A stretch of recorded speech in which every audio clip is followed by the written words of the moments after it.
as you can see, I've bolted everything up, fired the bike up with fresh oil. I use Modal 5100 10W40 Techno Synth. Not quite 100% synthetic, but a nice blend. It's always done well for me. That's what I like to run. And now I've put some fuel stable in the bike just to winterize it. I'll do the fuel stabilizer, oil change, and I will also lube the chain. I didn't have time to wash it. I don't think I'm going to because I don't want water sitting in it.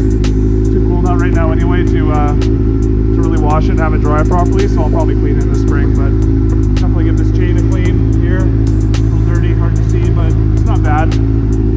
Bike's running smooth. Yeah, so far so good. Let it warm up for about 15 minutes. Get all the stabilizer through and maybe lube the chain up too. One trick you can do to get the chain warm so you can lube it is to put it on a stand like this. Put it in first gear at idle basically. The chain will spin and it will heat itself up enough for you to clean it and lube it. You're supposed to have a warm chain when you clean it.